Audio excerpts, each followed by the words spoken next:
What's up, students of Southwest Leadership Academy? We are now here on another episode of Mr. Ramos Virtual Classroom. For today, we are going to talk about how does 3D printing works, and basically, just an introduction for beginners or people who wants to learn or recall. So let's get right into it.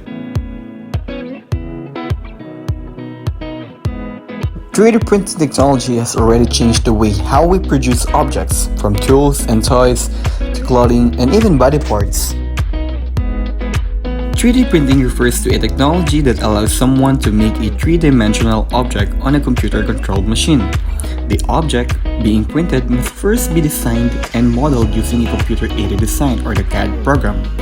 The printer reads the file from the CAD program and builds the 3D object by laying down hundreds of thin layers on top of one another. Someone familiar with 3D modeling creates the object using a program on a computer. There are many programs that can be used. AutoCAD, SolidWorks, and Google SketchUp are a few examples. Google SketchUp is a good program for beginners, and it is free for students. Another is the Tinkercad, which you are currently using. Check out this video from funk.e that explains how 3D printing works. So 3D printing is taking over the world, but how does it actually work? Well, it's quite similar to a normal printer, but then a little different. First, you don't put in an ink cartridge, but instead connect a spool of special printing material like plastic, rubber, or even metal. And you don't print boring text documents, but real-life models of what you've just made on your computer screen. Simply awesome. Right now, you can buy a 3D printer yourself and make complex 3D models with modeling software. But if you're not really a wizard with all that technical stuff, you can buy personalized 3D models online, like fancy toys, bracelets, or phone cases. Then send it to a 3D print shop nearby, choose a material, and pick up your own unique item. Sweet. In the medical world, they're developing 3D printers with special biological material. They're working on printing heart valves, ears, bones, skin, and even printed a small human kidney that can live for 3 months. It's just amazing. And hold on to your seats, they're developing a 3D printer that can print in space and are planning to print a moon base. A moon base! But, still, the coolest thing you can print with a 3D printer is another 3D printer. Booyah! Although 3D printers can be an awesome way to get what we want, the 3D printing process starts with a need or an idea. It can be an idea for a completely new product, a modification to an existing product, or a need for a product that is unavailable or hard to get. 3D printing is all about innovation, and while we can easily think of things that we want to print, this technology can be used in more helpful ways by solving problems and helping people. Let's watch this video by That Mike, which shows how 3D printed arms are changing the world. This is Lucy. Lucy doesn't have a left forearm. She was born that way. Normally, if Lucy wanted to get a prosthetic arm, it would cost thousands of dollars. That's a lot of money for something she'll outgrow in a year. See this bucket of purple goop? Lucy is about to stick her arm in there to get fitted for a new prosthetic device. But this one won't cost her parents thousands of dollars. In fact, they don't even need to buy it. No one does. All they have to do is print it. I'm Daisy Rosario. I'm on a mission to find tomorrow. But today, my journey leads me to a scout retreat. Here in Maryland, an unlikely group of boys and girls are helping make affordable prosthetic devices a reality. So what are you getting ready to do? Right now we're just getting the printer ready to start a print. This is Sarah, one of these renegade scouts. And right now she's showing me how to use a 3D printer. Okay, and it's saying it'll finish in about 20 minutes. Oh, there it goes. And this is Connor. He's a senior patrol leader. All right, guys, how many of you have seen these before or something like them? Whoa, okay, a lot of you guys. So can I hear what they are? Yeah. They are prosthetic hands. They are prosthetic hands.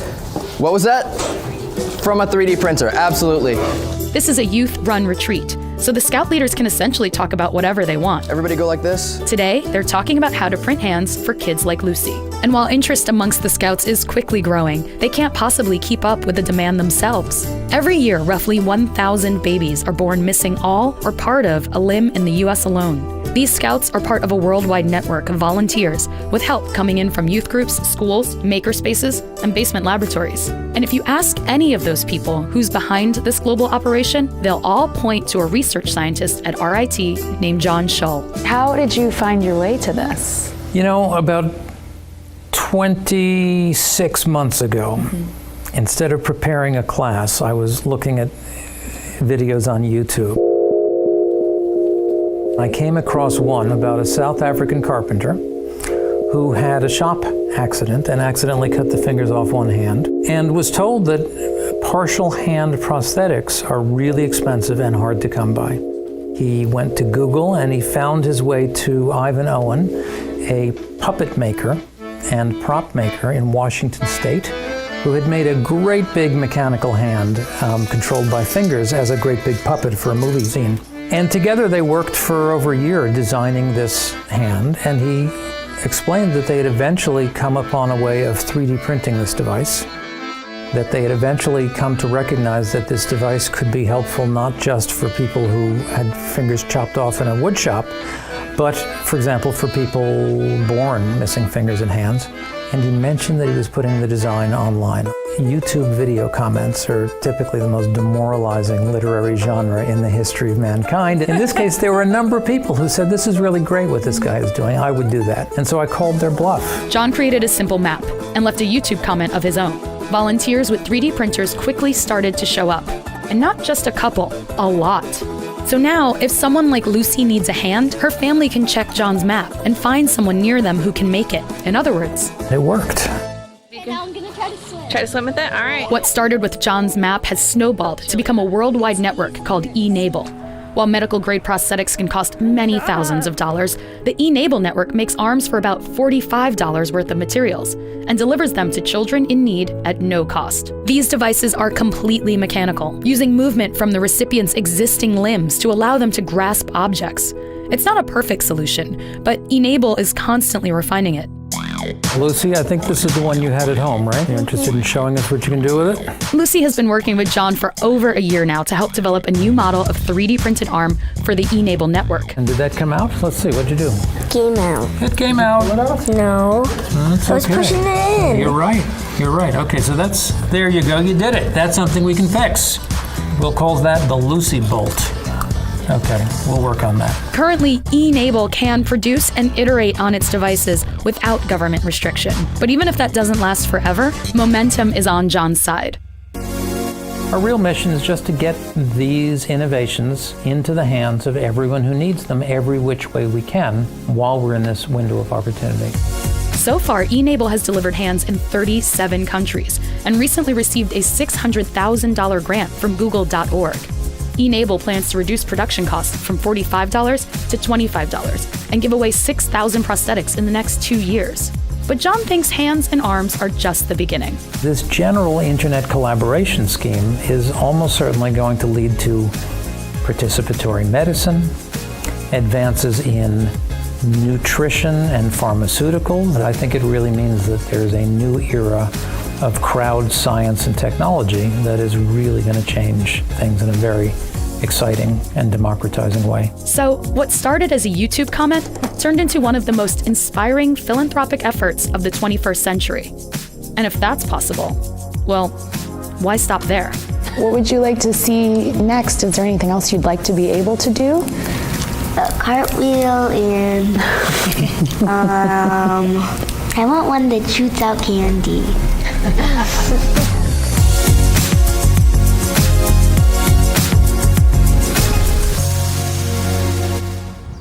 So there you have it. If you have any questions, just drop down your comments in this video or email me at sornel.ramos@rop.com. See you there in the next video. Bye bye!